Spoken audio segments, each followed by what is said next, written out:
Bonjour à toutes et à tous, ici Thibaut Aigle et bienvenue dans ce nouvel épisode de l'EFP Radio Show.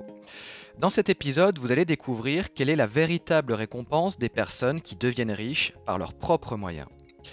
Difficile de trouver un sujet plus controversé et tabou que celui de l'argent. D'un côté, vous trouvez ceux qui, même sans se l'avouer, consacrent tout leur temps et toute leur énergie à gagner de l'argent, au détriment de leurs proches et d'autres aspects tout aussi essentiels de leur vie. Ils rament, ils triment, ils se consacrent tout entier à leurs activités lucratives pour faire rentrer l'argent. Et un jour ou l'autre, ils se transforment eux-mêmes en machines à fric.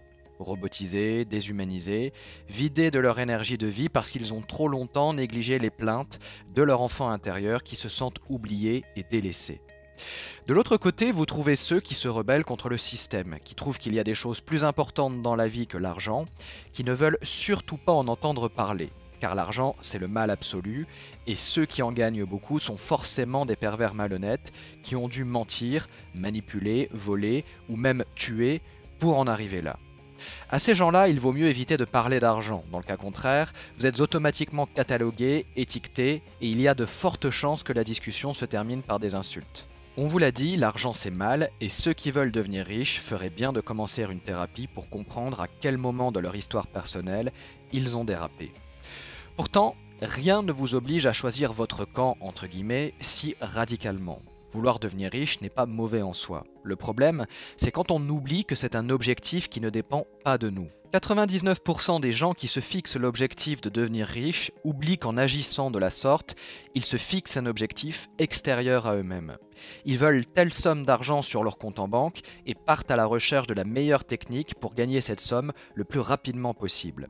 Ils écument les livres et les formations qui vendent des méthodes toutes faites et tentent de les appliquer bon gré mal gré dans leur vie financière. Parfois cela marche, quelque temps, mais le plus souvent, cela ne marche pas sur la durée. Pourquoi ? Tout simplement parce que ces gens ne se sont pas fixés le bon objectif et font dépendre leur propre réussite de la qualité ou de l'ingéniosité de la méthode qui leur a paru la plus efficace. Et le problème quand on raisonne ainsi, c'est qu'on se déresponsabilise et qu'on ne s'approprie pas notre réussite. Telle personne est devenue riche en appliquant la méthode de telle autre personne, tant mieux pour elle. Pas sûr pourtant que cette dernière en ressente sincèrement une fierté personnelle quelconque. Quand on se dit qu'on aimerait devenir riche, on doit surtout comprendre que l'objectif sous-jacent qui dépend véritablement de nous, c'est notre faculté à cultiver les qualités et les compétences qui vont nous permettre d'atteindre notre objectif final. La subtilité, c'est que l'objectif final ne doit pas être considéré prioritairement, mais simplement comme la résultante involontaire des sous-objectifs que nous nous sommes fixés personnellement et qui, eux, dépendent effectivement de nous. Les études les plus variées sur l'enrichissement montrent toutes, à des degrés divers, que la qualité principale des riches ou des futurs riches tient à leur autodiscipline et à leur faculté de pratiquer la gratification différée. Et les leçons à tirer des livres sélectionnés par l'École des finances personnelles n'échappent pas à la règle. Que vous décidiez de lire The Millionaire Fastlane de MJ de Marco, The Millionaire Next Door de Thomas J. Stanley et William D. Danko, Père riche, Père pauvre de Robert Kiyosaki ou encore L'homme le plus riche de Babylone de George S. Clason, etc., etc.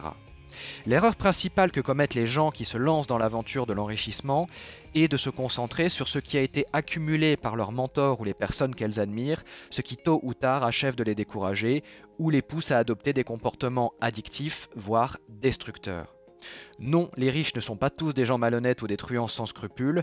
La plupart des millionnaires, ce sont des riches de première génération qui se sont faits tout seuls et ont construit leur patrimoine à la sueur de leur front. Des personnes droits dans leurs bottes qui vivent en accord avec leurs valeurs d'autonomie et d'humilité. Les deux sous-objectifs principaux que vous devriez vous fixer pour devenir riche sont de cultiver votre autodiscipline et votre faculté de retarder la gratification immédiate. Deux composantes de l'intelligence émotionnelle qui permettent non seulement à ceux qui réussissent de devenir riches, mais surtout qui vous donneront la chance de transformer votre personnalité en la complexifiant.